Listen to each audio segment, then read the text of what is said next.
Selamat siang semuanya. Ya. Perkenalan dulu.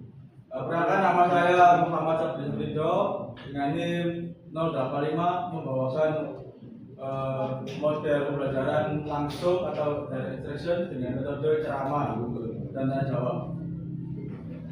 Assalamualaikum warahmatullahi wabarakatuh. Udah pertemuan ketiga ya, ini. Ya. Pertama-tama ini udah lengkap semua Pak. Ada yang absen hari ini? Ada berapa yang hadir? Nah, mungkin Bapak absen dulu ya. Ya. Oke. Isam Rahmat hadir. Erina Hadir Pak. Abdimanyu hadir. Abdirat hadir. Kalian Deva hadir. Rusminiati Hadir Pak. Devila Hadir Pak. Zaki Ahmad Rizal hadir. Oke. Terus yang nggak hadir ada Ibani ya. Ibani kemana Ibani? Oke. Sama Muhammad Didi ya. Oke. Didi izin juga. Udah dimulai ya. Ada yang ingat nggak kemarin matinya kita tentang apa aja? Ada yang ingat nggak? Ada deh. Lupa. Udah, apa proses dulu ya. Materi kemarin itu yaitu tentang jenis dari konstruksi. Yang pertama itu materi kita tentang jenis-jenis bahan bangunan. Pasti kalian sudah mengenal lah bahan bangunan itu seperti apa aja kan.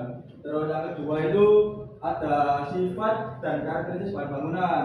Contoh seperti kemarin itu beton memiliki sifat yang tekanan sangat tinggi gitu kan.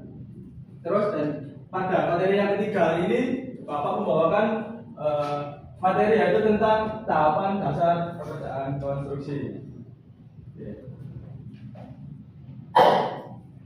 Pada pertama kali ini Bapak mempunyai video nih buat kalian apa sih konstruksi itu gitu kan. Baik-baik. Tolong ya, disimak baik-baik ya. Ini yaitu pembangunan gedung BPKAD bertempat di Jawa Barat. Mulai dari 0,1%. Nah ini tempatnya di Jawa Barat.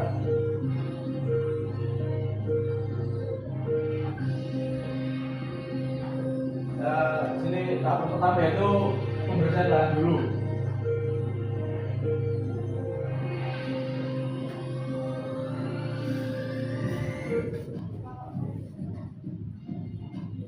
Jadi pembersihan lahan dulu. Terus ada proses pemancangan buat fondasinya.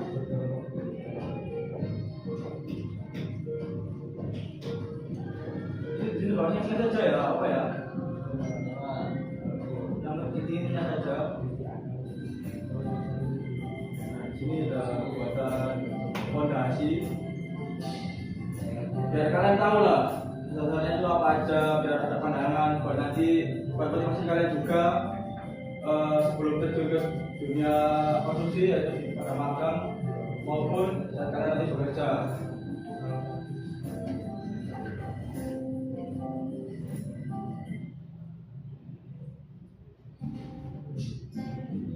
Pembangunan kolom ini dilakukan pada siang dan malam hari.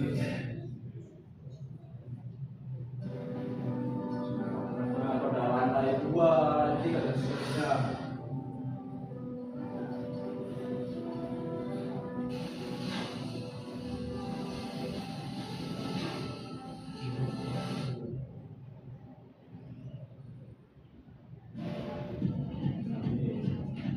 Saja ya pada bangunan udah jadinya begini jadinya. Kurang lebih seperti ini. Dari bangunan 0% tadi, terus dari tahap konstruksi yang sudah dijelaskan. Nanti gambar-gambarannya dan jenisnya seperti ini. Kembali ke materi.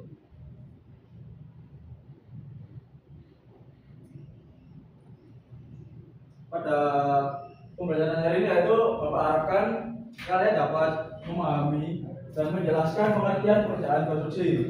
Yang kedua, menyebutkan tahapan pekerjaan konstruksi. Terus yang ketiga yaitu menjelaskan fungsi setiap tahapan konstruksi, lalu memahami pentingnya urutan pekerjaan.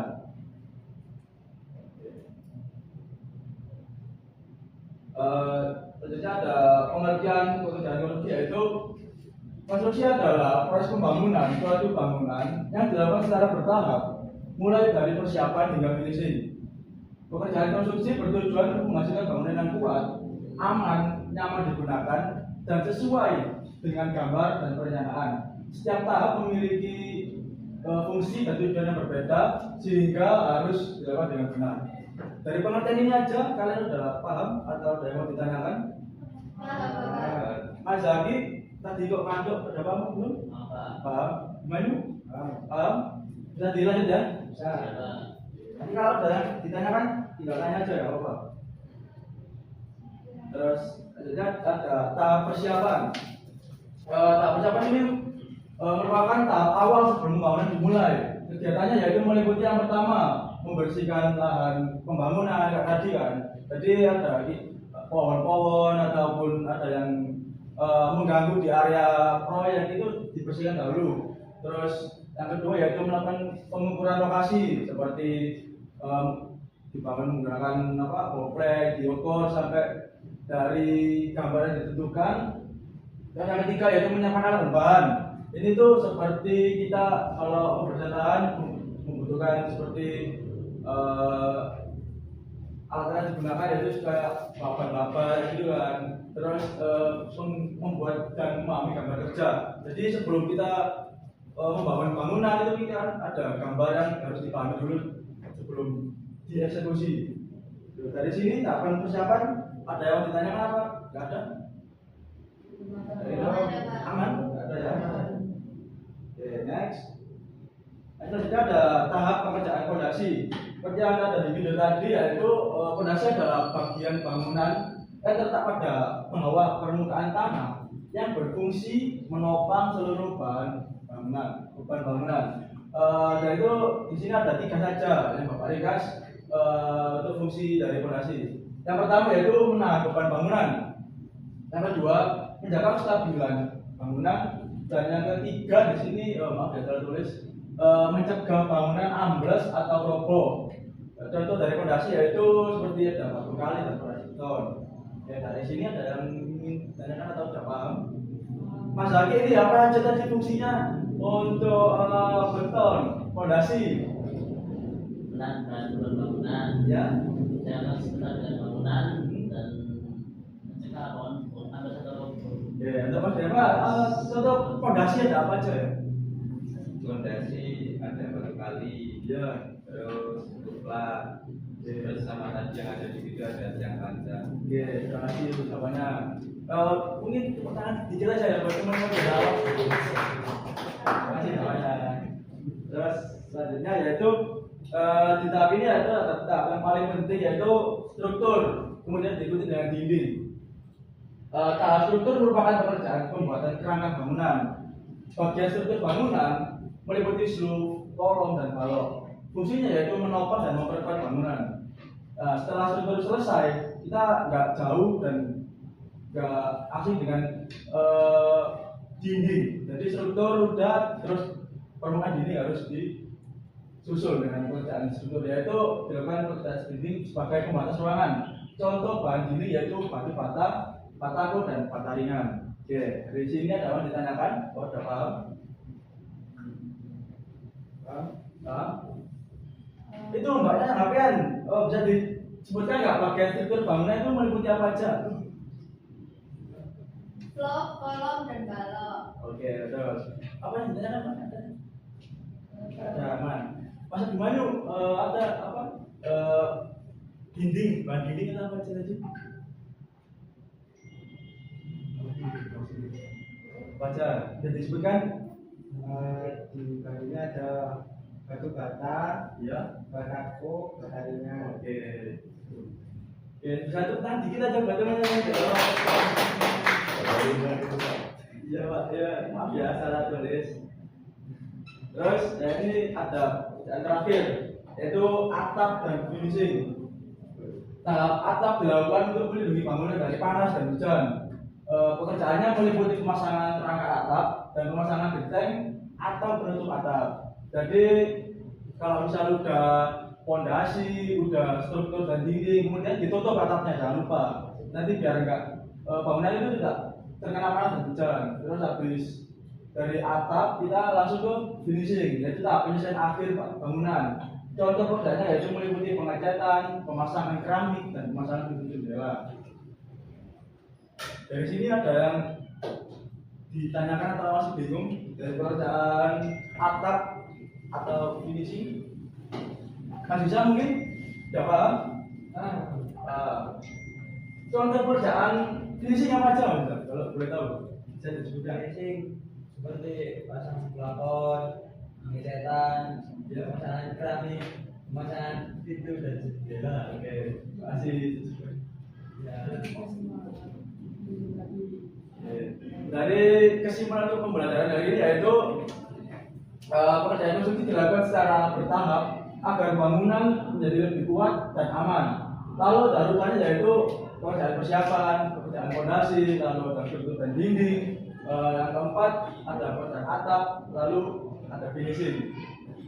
Dari kesimpulan pembelajaran hari ini ada yang mau ditanyakan apa? Udah paham nih dari sekalian? Paham? Nabi, kira-kira ada yang ditanyakan nggak? Dari urutannya ini udah paham atau belum? Sudah paham? Aman berarti ya? Oke. Kebetulan tadi kita udah pembelajaran berapa ini? Saya? Hari ini kalian udah berapa? Keempat. Baju zamannya di juga saya. Iya, udah banyak Pak. Oke, berarti untuk pertemuan hari ini saya nggak beritahu dulu deh buat kalian untuk mengerjakan pekerjaan lain dulu. Mungkin pekerjaan rumahnya bisa di minggu depan aja ya. Baik Bapak. Baik, dari simpan hari ini ada lagi yang ditanyakan apa? Gimana? Udah cukup, Kak? Pak. Oke, kalau gitu kita akhiri saja. Apabila saya ada salah-salah kata atau salah penyampaian, boleh dimaafkan. Sebenarnya, jadi sekian dari saya. Assalamualaikum warahmatullahi wabarakatuh. Waalaikumsalam warahmatullahi wabarakatuh.